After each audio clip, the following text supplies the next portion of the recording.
ഇത് നല്ലൊരു രസത്തിൻ്റെ റെസിപ്പിയാണ്. നമ്മുടെ വീട്ടിൽ തന്നെ വളരെ എളുപ്പത്തിൽ നമുക്ക് തയ്യാറാക്കാൻ പറ്റുന്ന നല്ല ടേസ്റ്റുള്ള ഒരു രസത്തിൻ്റെ റെസിപ്പിയാണ്.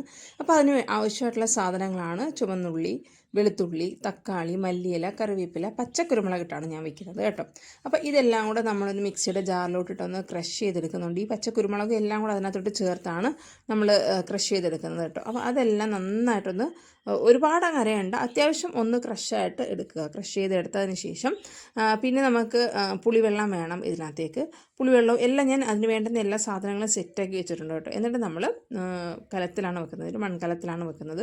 അതിനകത്ത് എണ്ണയൊക്കെ ഒഴിച്ച് എണ്ണയൊന്ന് ചൂടാകുമ്പോഴത്തേക്കും നമ്മൾ തക്കാളിയൊക്കെ ഒന്ന് നീളത്തിലാണ് അരിഞ്ഞ് വെക്കുന്നത് കേട്ടോ. പിന്നെ കുറച്ച് മല്ലിയില വേണം, കറിവേപ്പില വേണം. അപ്പോൾ നമ്മുടെ എണ്ണയൊക്കെ നന്നായിട്ട് ചൂടായി കഴിയുമ്പോഴത്തേക്കും അതിനകത്തേക്ക് കടുകൊക്കെ ഇട്ട് പൊട്ടിച്ചിട്ട് നമ്മൾ ഈ ചതച്ച് വെച്ചിരിക്കുന്ന പേസ്റ്റ് ഉണ്ടല്ലോ, പേസ്റ്റല്ല, നമ്മൾ ചതച്ച് വെച്ചിരിക്കുന്ന ആ ഒരു ഇത് നമ്മൾ ഇതിനകത്തോട്ടിട്ട് നന്നായിട്ടൊന്ന് വഴറ്റിയെടുക്കണം കേട്ടോ. അത്യാവശ്യം നന്നായിട്ട് വഴറ്റിയെടുത്തൊരു ബ്രൗൺ കളറൊക്കെ ആവുന്നവരെ നമുക്കതൊന്ന് വഴറ്റിയെടുക്കണം. അത് നന്നായിട്ട് വഴണ്ട് വരുമ്പോഴത്തേക്കും നമുക്കതിനകത്തേക്ക് തക്കാളിയും കറിവേപ്പിലയും ചേർത്ത് കൊടുക്കാം.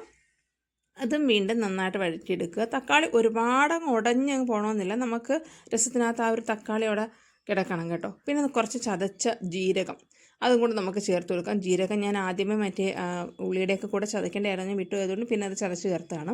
പിന്നെ അതിനകത്തേക്ക് മഞ്ഞൾപ്പൊടി ഇട്ട് കൊടുക്കാം, ഉലുവാപ്പൊടി ഇട്ട് കൊടുക്കാം, കട്ടക്കായാണ് ഇട്ട് കൊടുക്കുന്നത് ഞാൻ. കായപ്പൊടി ആണെങ്കിൽ അതായാലും മതി.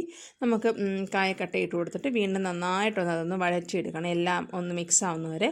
പിന്നെ നമ്മൾ കുറച്ച് മല്ലിപ്പൊടി അതിനകത്തോട്ട് ചേർക്കുന്നുണ്ട്, വളരെ കുറച്ച് മാത്രം. നമ്മളിതിനകത്തേക്ക് മുളക് പൊടി ചേർക്കുന്നില്ല. പിന്നെ നമ്മൾ കുറച്ച് പുളിവെള്ളവും കൂടെ ചേർത്ത് കൊടുക്കുകയാണ്. ഈ പുളിവെള്ളവും കൂടെ നമ്മുടെ പുളിക്ക് ആവശ്യത്തിന് വേണം ചേർത്ത് കൊടുക്കാൻ. പുളിവെള്ളവും കൂടെ ചേർത്ത് കൊടുത്ത് നന്നായിട്ടൊന്ന് മിക്സ് ചെയ്തതിന് ശേഷം അത് കുറച്ച് നേരം ഒന്ന് തിളയ്ക്കാനായിട്ട് വെക്കണം. തിളച്ച് അതിൻ്റെ ആ ഒരു എണ്ണയൊക്കെ തെളിഞ്ഞ് വരുമ്പോഴത്തേക്കും കുറച്ചും കൂടെ നന്നാവും. അപ്പോൾ നമ്മൾ പിന്നെ അതിന് ശേഷം നമുക്ക് ആവശ്യമായിട്ടുള്ള ഉപ്പും കൂടെ ചേർത്ത് കൊടുക്കാം. ചേർത്ത് കൊടുത്തിട്ട് നന്നായിട്ട് കുറച്ച് നേരം ചെറിയ തീയിലൊന്ന് വെച്ചിട്ട് അതിൻ്റെ എണ്ണ തെളിയുന്നത് വരെ ഒന്ന് വെച്ചിരിക്കണം കേട്ടോ. അപ്പോഴത്തേക്കാണ് അതിൻ്റെ ടേസ്റ്റ് കൂടുന്നത്. പിന്നെ നമ്മൾ അതിനകത്തേക്ക് നമുക്ക് ആവശ്യമായിട്ടുള്ള വെള്ളവും കൂടെ ഒഴിച്ച് നന്നായിട്ട് തന്നെ മിക്സ് ആക്കിയിട്ട് ശേഷം നമുക്കത് തിളയ്ക്കാനായിട്ട്, നമ്മൾ ചിലർ രസം തിളപ്പിക്കാറില്ല, അപ്പോൾ ഈ രസം നമുക്ക് തിളപ്പിക്കാം കേട്ടോ. നന്നായിട്ടത് നല്ല വെട്ടി തിളയ്ക്കണം. നല്ലതായിട്ടത് വെട്ടി തിളച്ച് കഴിയുമ്പോഴത്തേക്ക് അതിനകത്തേക്ക് നമുക്ക് ആവശ്യത്തിന് മല്ലിയിലയുടെ ടേസ്റ്റ് ഇഷ്ടമുണ്ടെങ്കിൽ ആവശ്യത്തിന് മല്ലിയിലേക്ക് ഇട്ട് അങ്ങോട്ട് വെച്ചാൽ അത് നമ്മൾ അടുപ്പ് ഓഫ് ചെയ്തിട്ട് വേണം മല്ലിയില ഇടാൻ കേട്ടോ. അപ്പോഴാണ് മല്ലിയിലയുടെ ഫ്ലേവർ കൂടുതലായിട്ട് നമുക്ക് കിട്ടുന്നത്.